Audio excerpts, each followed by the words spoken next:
भारत माता की। भारत माता की। भारत माता की।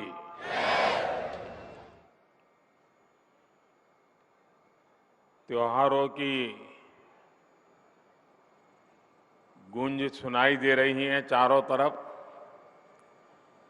दिवाली दरवाजे पर दस्तक दे रही है और आज एक ऐसा अवसर है, इस एक ही परिसर में, इस एक ही प्रेमाइसिस में, परिसर में, एक ही मंच पर स्टार्टअप भी हैं और देश के लाखों किसान भी हैं। जय जवान, जय किसान, जय विज्ञान और जय अनुसंधान।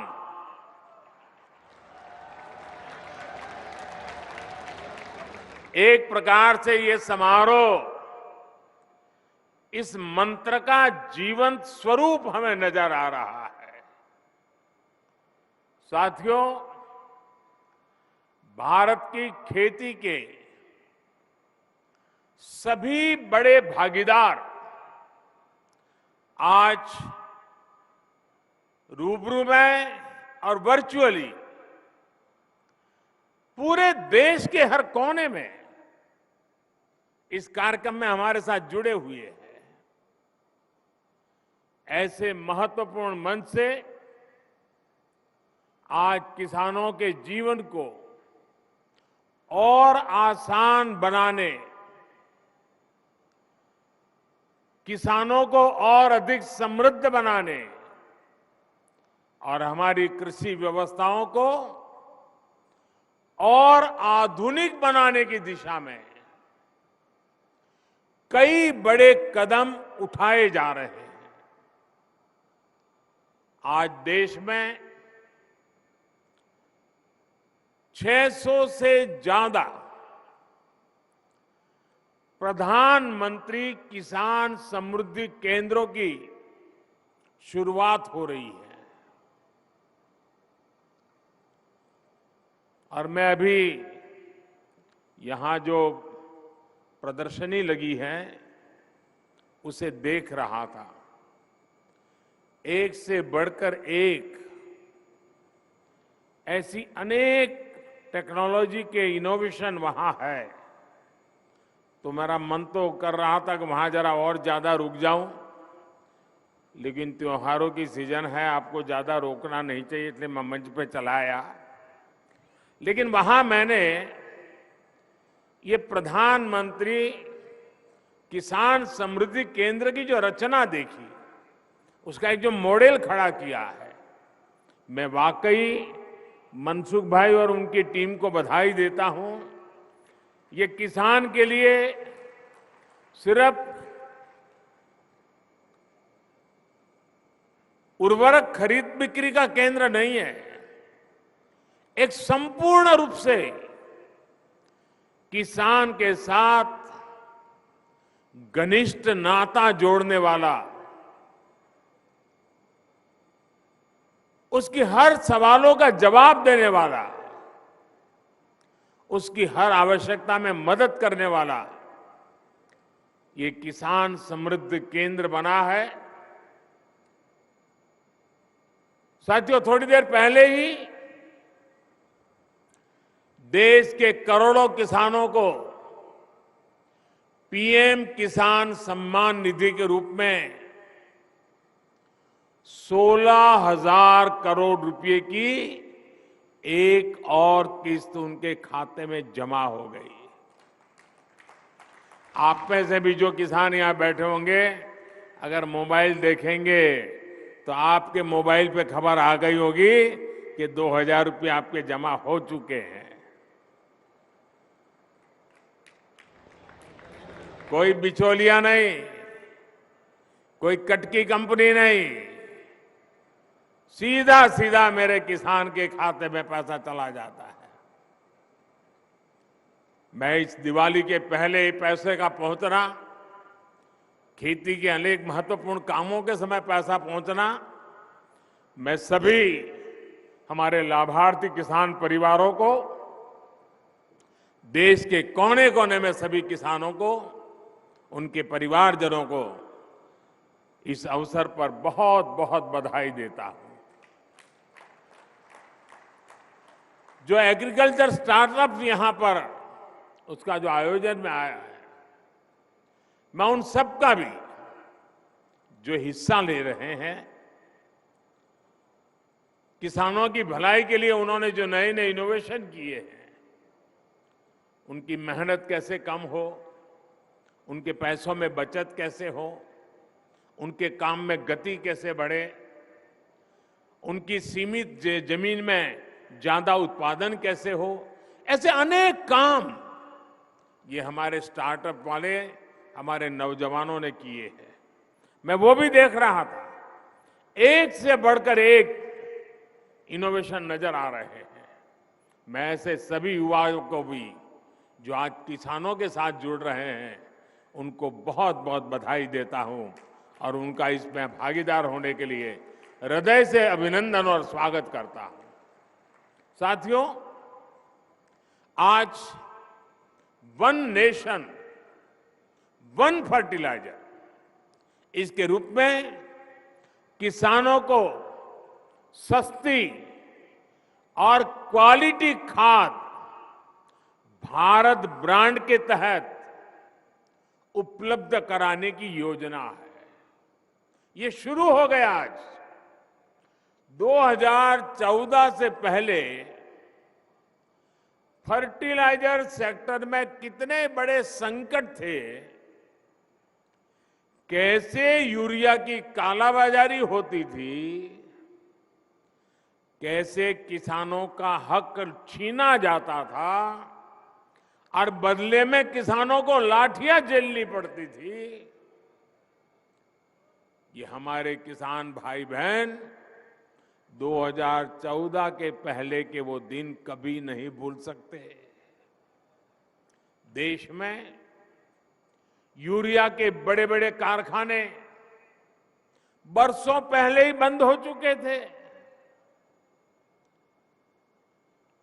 क्योंकि एक नई दुनिया खड़ी हो गई थी। इंपोर्ट करने से कई लोगों के घर भरते थे, जेब भरते थे, इसलिए यहां कारखाने बंद होने में ही उनका आनंद था।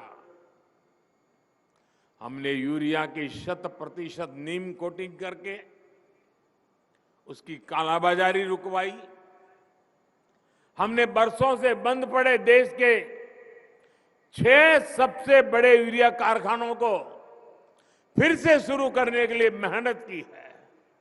साथियों, अब तो यूरिया उत्पादन में आत्मनिर्भरता के लिए भारत अब तेजी से लिक्विड नैनो यूरिया, प्रवाही नैनो यूरिया की तरफ बढ़ रहा है।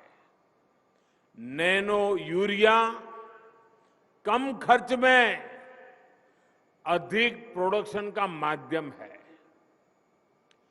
एक बोरी यूरिया, आप सोचिए, एक बोरी यूरिया को जिसके लिए जरूरत लगती है, वो काम हम नैनो यूरिया की एक छोटी सी बोतल से हो जाता है। ये विज्ञान का कमाल है, टेक्नोलॉजी का कमाल है, और इसके कारण किसानों को ये यूरिया के बोरे लाना, ले जाना, उसकी मेहनत, ट्रांसपोर्टेशन का खर्चा और घर में भी जाकर के रखने के लिए जगह, इस सब मुसीबतों से मुक्ति। अब आप आए बाजार में 10 चीजें ले रहे हैं, एक बोतल जेब में डाल दिया, अपना काम हो गया। फर्टिलाइजर सेक्टर में रिफॉर्म्स के हमारे अब तक के प्रयासों में आज 2 और प्रमुख रिफॉर्म, बड़े बदलाव जुड़ने जा रहे हैं। पहला बदलाव यह है कि आज से देश भर की 3.25 लाख से अधिक खाद की दुकानों को प्रधानमंत्री किसान समृद्धि केंद्रों के रूप में विकसित करने के अभियान को आरंभ किया जा रहा है।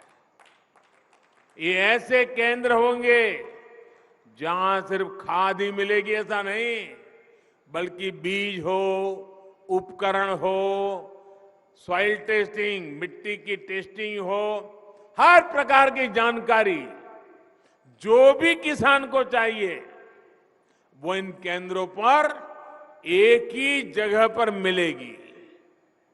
हमारे किसान भाई बहनों को अब कभी यहां जाओ फिर वहां जाओ, यहां भटको वहां भटको, इस सारी झंझट से भी मेरे किसान भाइयों को मुक्ति। और एक बड़ा महत्वपूर्ण बदलाव किया है, अभी नरेंद्र सिंह जी तोमर बड़े विस्तार से उसका वर्णन कर रहे थे। वो बदलाव है खाद के ब्रांड के संबंध में, उसके नाम के संबंध में, प्रोडक्शन की समान क्वालिटी के संबंध में। अभी तक इन कंपनियों के प्रचार अभियानों के कारण और वहां जो फर्टिलाइजर बेचने वाले लोग होते हैं, जिसको ज्यादा कमीशन मिलता है तो वो ब्रांड ज्यादा बेचता है, कमीशन कम मिलता है तो वो ब्रांड बेचता नहीं है। और इसके कारण किसान को जरूरत के हिसाब से जो गुणवत्ता वाला खाद मिलना चाहिए, वो इन स्पर्धा के कारण, भिन्न भिन्न नामों के कारण और वो बेचने वाले एजेंटों की मनमानी के कारण किसान परेशान रहता था और किसान भी भ्रम में फंसा रहता था। पड़ोस वाला कहता था कि मैं ये लाया, तो उसको लगता है मैं ये लाया हूं, मैंने तो गलती की, अच्छा छोड़ो इसको पड़ा रहने दो, वो मैं नया लाया लेके आता हूं। कभी कभी किसान इस भ्रम में डबल खर्चा कर देता था। डीएपी हो, एमओपी हो, एनपीके हो, ये किस कंपनी से खरीदे, यही किसान के लिए चिंता का विषय रहता था। ज्यादा मसूर खाद के फेरे में कई बार ऐसा भी ज्यादा देना पड़ता था, और मान लीजिए उसके दिमाग में एक ब्रांड भर गई है, वो नहीं मिला और दूसरा लेना पड़ा, तो वो सोचता है चलो इसमें जरा पहले 1 किलो उपयोग करता था, अब 2 किलो करूं, क्योंकि ब्रांड दूसरी आई है पता नहीं कैसे, मतलब उसका खर्चा भी ज्यादा हो जाता था। इन सारी समस्याओं को एक साथ एड्रेस किया गया है।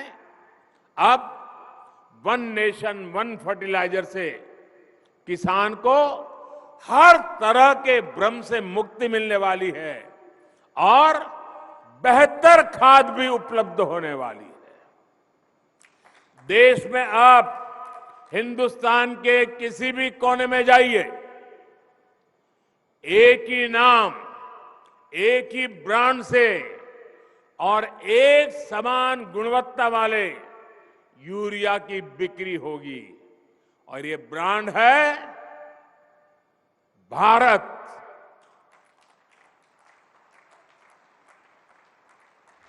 अब देश में यूरिया भारत ब्रांड से ही मिलेगी। जब पूरे देश में फर्टिलाइजर का ब्रांड एक ही होगा, तो कंपनी के नाम पर फर्टिलाइजर को लेकर होने वाली मारामारी भी खत्म हो जाएगी। इससे फर्टिलाइजर की कीमत भी कम होगी, खाद तेजी से पर्याप्त मात्रा में उपलब्ध होगा। साथियों, आज देश में लगभग 85% हमारे जो किसान हैं वो छोटे किसान हैं। 1 हेक्टर 1.5 हेक्टर से ज्यादा जमीन नहीं है इनके पास। और इतना ही नहीं, समय के साथ जब परिवार का विस्तार होता है, परिवार बढ़ता है, तो उतनी छोटे से टुकड़े के भी टुकड़े हो जाते हैं। जमीन और छोटे छोटे टुकड़े में विभाजित हो जाती है। और आजकल जलवायु परिवर्तन देखते हैं हम। दिवाली तो आ गई, बारिश जाने का नाम नहीं ले रही है। प्राकृतिक प्रकोप चलता रहता है। साथियों, उसी प्रकार से अगर मिट्टी खराब होगी, अगर हमारी धरती माता की तबीयत ठीक नहीं रहेगी, हमारी धरती माता ही बीमार रहेगी, तो हमारी मां, उसकी उपजाऊ क्षमता भी घटेगी, पानी की सेहत खराब होगी, तो और समस्याएं होगी। ये सब कुछ किसान अपनी रोजमर्रा की जिंदगी में अनुभव करता है। ऐसी स्थिति में खेती की पैदावार को बढ़ाने के लिए, अच्छी उपज के लिए हमें खेती में नई व्यवस्थाओं का निर्माण करना ही होगा। ज्यादा वैज्ञानिक पद्धति को, ज्यादा टेक्नोलॉजी को खुले मन से अपनाना ही होगा। इसी सोच के साथ हमने कृषि क्षेत्र में वैज्ञानिक पद्धतियों को बढ़ाने, टेक्नोलॉजी के ज्यादा से ज्यादा इस्तेमाल पर बल दिया है। आज देश में किसानों को 22 करोड़ सॉयल हेल्थ कार्ड दिए जा चुके हैं, ताकि उन्हें मिट्टी की सेहत की सही जानकारी मिले। हम अच्छी से अच्छी क्वालिटी के बीज किसानों को मिले, इसके लिए वैज्ञानिक तरीके से जागृत प्रयास कर रहे हैं। बीते 7-8 साल में 1700 से अधिक वैरायटी के ऐसे बीज किसानों को उपलब्ध कराए गए हैं, जो ये बदलती जलवायु परिस्थिति है उसमें भी अपना मकसद पूरा कर सकते हैं, अनुकूल रहते हैं। हमारे यहां जो पारंपरिक मोटे अनाज मिलेट्स होते हैं, उनके बीजों की गुणवत्ता बढ़ाने के लिए भी आज देश में अनेक हब्स बनाए जा रहे हैं। भारत के मोटे अनाज पूरी दुनिया में प्रोत्साहन पाए, इसके लिए सरकार के प्रयासों से अगले वर्ष पूरी दुनिया में मोटे अनाज का अंतर्राष्ट्रीय वर्ष भी घोषित किया गया है।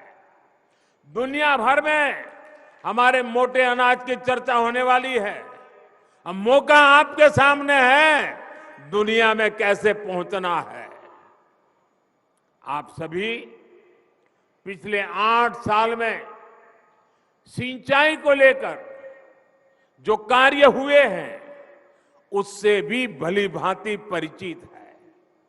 हमारे यहां खेतों को पानी से लबालब भरना, जब तक किसान को खेत में सारी फसल पानी में डूबी हुई नजर नहीं आती है, एक भी पौधे की मुंडी अगर बाहर दिखती है तो उसको लगता है पानी कम है, वो पानी डालता ही जाता है, तालाब जैसा बना देता है पूरे खेत को, और उससे पानी भी बर्बाद होता है, मिट्टी भी बर्बाद होती है, फसल भी तबाह हो जाती है। हमने इस स्थिति से किसानों को बाहर निकालने पर भी काम किया है। पर ड्रॉप मोर क्रॉप, सूक्ष्म सिंचाई, माइक्रो इरिगेशन, उस पर बहुत अधिक बल दे रहे हैं। टपक सिंचाई पर बल दे रहे हैं, स्प्रिंकलर पर बल दे रहे हैं।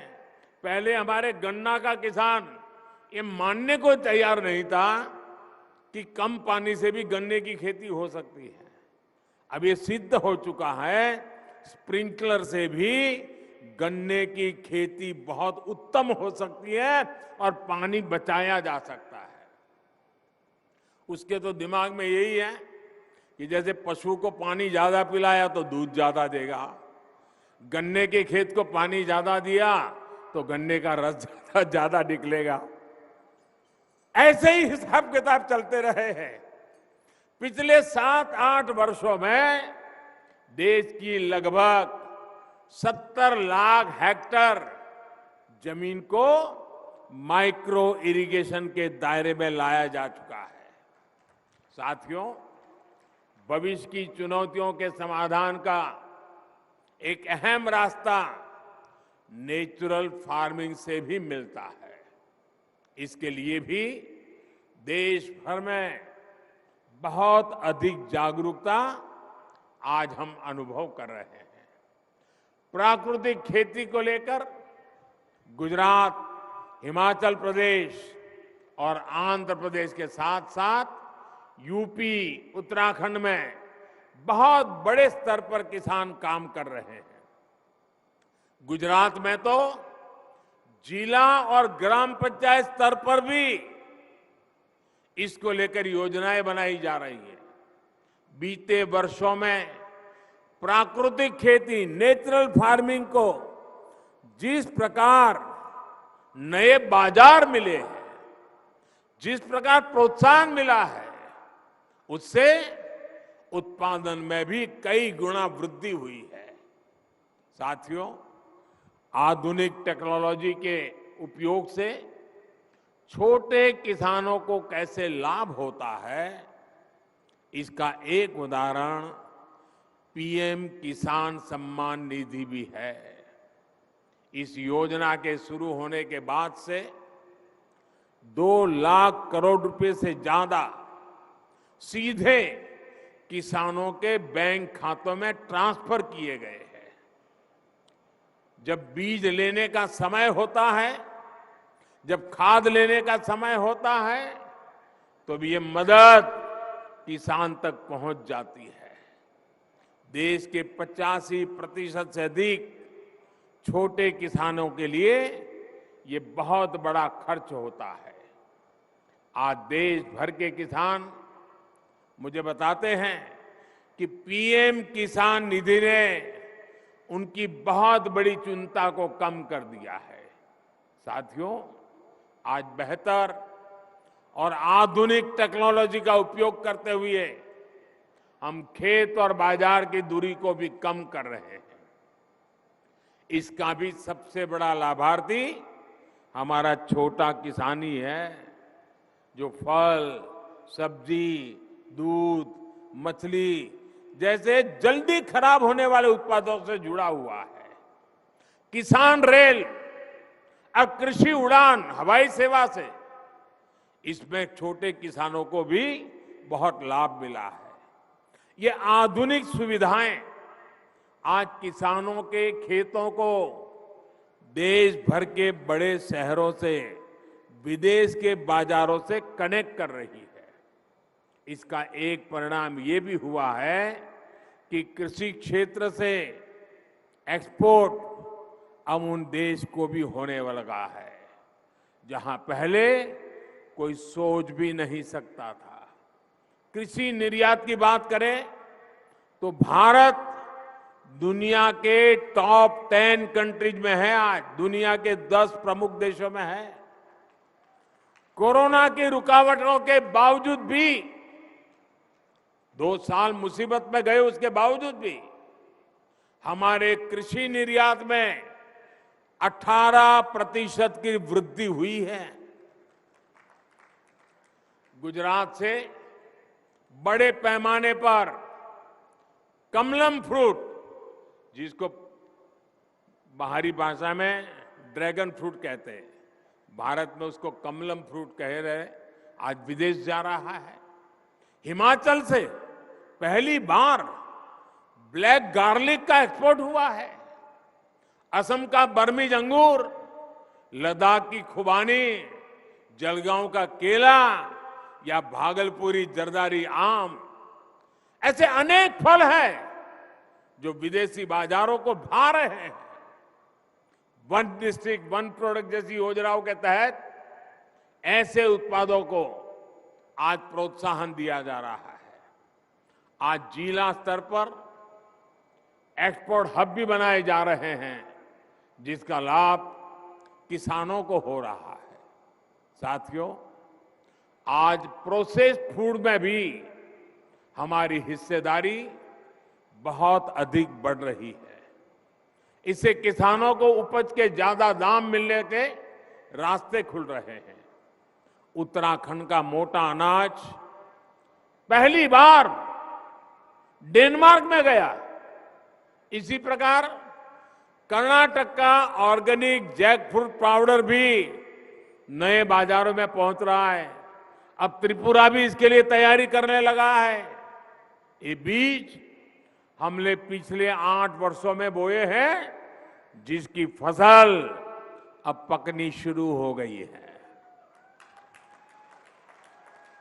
साथियों, आप सोचिए, मैं कुछ आंकड़े बताता हूं। ये आंकड़े सुनकर के आपको लगेगा कि प्रगति और परिवर्तन कैसे होते हैं। 8 साल पहले जहां 2 बड़े फूड पार्क ही देश में थे, 2 बड़े फूड पार्क, आज ये संख्या 23 हो चुकी है। अब हमारा प्रयास ये है कि किसान उत्पादक संघों यानी एफपीओ और बहनों के स्वयं सहायता समूहों को भी इस सेक्टर से कैसे अधिक से अधिक जोड़े। कोल्ड स्टोरेज हो, फूड प्रोसेसिंग हो, एक्सपोर्ट हो, ऐसे हर काम से छोटा किसान सीधे जुड़े। इसके लिए आज सरकार लगातार प्रयास कर रही है। साथियों, तकनीक का ये प्रयोग बीज से लेकर बाजार तक पूरी व्यवस्था में बड़े परिवर्तन ला रहा है। हमारी जो कृषि मंडियां हैं, उनको भी आधुनिक बनाया जा रहा है। वही टेक्नोलॉजी के माध्यम से किसान घर बैठे ही देश की किसी भी मंडी में अपनी उपज बेच सके, ये भी ई नाम के माध्यम से किया जा रहा है। ई नाम से अब तक देश के 2.25 करोड़ से ज्यादा किसान और 2.5 लाख से अधिक व्यापारी जुड़ चुके हैं। आपको ये जानकर के भी खुशी होगी कि अभी तक इसके माध्यम से 2 लाख करोड़ रुपए से अधिक की लेन देन हुई है। आपने देखा होगा, आज देश के गांवों में जमीन के घर के नक्शे बनाकर किसानों को प्रॉपर्टी कार्ड भी दिए जा रहे हैं। इन सभी कामों के लिए ड्रोन जैसी टेक्नोलॉजी, आधुनिक टेक्नोलॉजी का उपयोग किया जा रहा है। साथियों, खेती को ज्यादा से ज्यादा लाभकारी बनाने के लिए आधुनिक टेक्नोलॉजी को उपयोग को हमारे स्टार्टअप नए युग में ले जा सकते हैं। आज यहां इतनी बड़ी संख्या में स्टार्टअप से जुड़े साथी मौजूद हैं। बीते 7-8 सालों में खेती में स्टार्टअप की संख्या, ये भी आंकड़ा सुन लीजिए, पहले 100 थे, 100, आज 3000 से ज्यादा स्टार्टअप खेती में टेक्नोलॉजी पे काम कर रहे हैं। ये स्टार्टअप, ये इनोवेटिव युवा, ये भारत की टैलेंट, भारतीय कृषि का, भारत की ग्रामीण अर्थव्यवस्था का भविष्य नए सिरे से लिख रही है। लागत से लेकर ट्रांसपोर्टेशन तक की हर समस्या का समाधान हमारे स्टार्टअप के पास है। अब देखिए, किसान ड्रोन से ही किसान का जीवन कितना आसान होने वाला है। मिट्टी कैसी है, मिट्टी को कौन सी खाद चाहिए, कितनी सिंचाई चाहिए, बीमारी कौन सी है, दवाई कौन सी चाहिए, इसका अनुमान ड्रोन लगा सकता है और आपको सही मार्गदर्शन दे सकता है। दवाई का स्प्रे करना है तो ड्रोन उसी हिस्से में स्प्रे करता है जहां जरूरत है, जितनी जरूरत है। इससे स्प्रे और खाद की बर्बादी भी रुकेगी और किसान के शरीर पर जो केमिकल गिरता है उससे भी मेरा किसान भाई बहन बच जाएगा। भाई और बहनों, आज एक और बहुत बड़ी चुनौती है जिसका जिक्र मैं आप सभी किसान साथियों, हमारे इनोवेटर्स के सामने जरूर करना रहूं। आत्मनिर्भरता पर इतना बल मैं क्यों दे रहा हूं और खेती की, किसानों की इसमें क्या भूमिका है, ये हम सबको समझ करके मिशन मोड में काम करने की जरूरत है। आज सबसे अधिक खर्च जिन चीजों को आयात करने में हमारा होता है वो खाने का तेल है, फर्टिलाइजर है, कच्चा तेल है। इनको खरीदने के लिए ही हर साल लाखों करोड़ रुपए हमारे दूसरे देशों को देना पड़ता है। विदेशों में जब कोई समस्या आती है तो इसका बुरा असर हमारे यहां पर भी पड़ता है। अब जैसे पहले कोरोना आया, हम मुश्किलें झेलते झेलते दिन निकाल रहे थे, रास्ते खोज रहे थे। अभी कोरोना तो पूरा नहीं हुआ तो लड़ाई छिड़ गई। और ये ऐसी जगह जहां हम बहुत सी बातें वहां से खरीदते थे, जहां से ज्यादा हमारे पास जरूरतें थी, वही देश लड़ाइयों में उलझे हुए हैं। उन ऐसे ही देशों पर इन लड़ाई का प्रभाव भी ज्यादा हुआ है। अब खाद को ही लीजिए, यूरिया हो, डीएपी हो या फिर दूसरे फर्टिलाइजर, ये आज दुनिया के बाजारों में दिन रात इतनी तेजी से महंगे होते जा रहे हैं, इतना आर्थिक बोझ पड़ रहा है जो हमारे देश को झेलना पड़ रहा है। आज हम विदेशों से 75-80 रुपये किलो के हिसाब से यूरिया खरीदते हैं, लेकिन हमारे देश के किसान पर बोझ न पड़े, हमारे किसान, उन पर कोई नया संकट न आए। जो 70-80 रुपये में हमारा यूरिया हम आज बाहर से लाते हैं, हम किसानों को 5 या 6 रुपये में पहुंचाते हैं भाइयों, ताकि मेरे किसान भाइयों बहनों को कष्ट न हो, किसानों को कम कीमत में खाद मिले। इसके लिए इस वर्ष अब इसके कारण सरकारें खजाने पर बोझ आता है, कई कामों को करने में रुकावटें खड़ी हो जाती है। इस वर्ष लगभग 2.5 लाख करोड़ रुपया केंद्र सरकार का सिर्फ ये यूरिया के पीछे हमको लगाना पड़ रहा है। भाइयों और बहनों, आयात पर हो रहे खर्च को कम करने के लिए, देश को आत्मनिर्भर बनाने के लिए हम सब ने मिलकर के संकल्प करना ही होगा। हम सब ने मिलकर के उस दिशा में चलना ही होगा। हम सब ने मिलकर के विदेशों से खाने के लिए चीजें लानी पड़े, खेती के लिए चीजें लानी पड़े, इसमें से मुक्त होने का संकल्प करना ही पड़ेगा। कच्चे तेल और गैस पर विदेशी निर्भरता को कम करने के लिए बायोफ्यूल इथेनॉल पर बहुत अधिक काम आज देश में चल रहा है।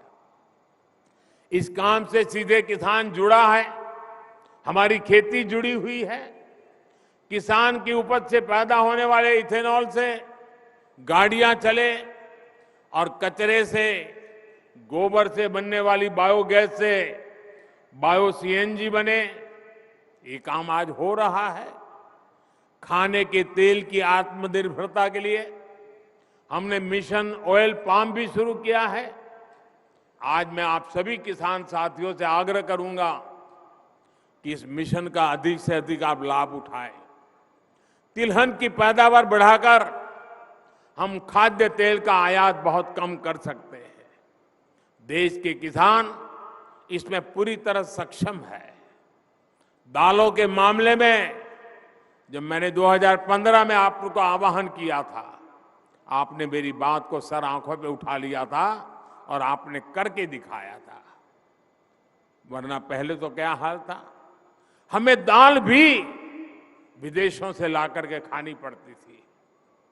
जब हमारे किसानों ने ठान लिया तो देखते ही देखते दाल का उत्पादन लगभग 70% तक बढ़ाकर दिखा दिया। ऐसी ही इच्छा शक्ति के साथ हमें आगे बढ़ना है। भारत की कृषि को और आधुनिक बनाना है, नई ऊंचाई पर पहुंचाना है। आजादी के अमृत काल में खेती को हम आकर्षक और समृद्ध बनाएंगे। इसी संकल्प के साथ सभी मेरे किसान भाइयों बहनों को, सभी स्टार्टअप से जुड़े युवाओं को मैं बहुत बहुत शुभकामनाएं देता हूं। बहुत बहुत धन्यवाद।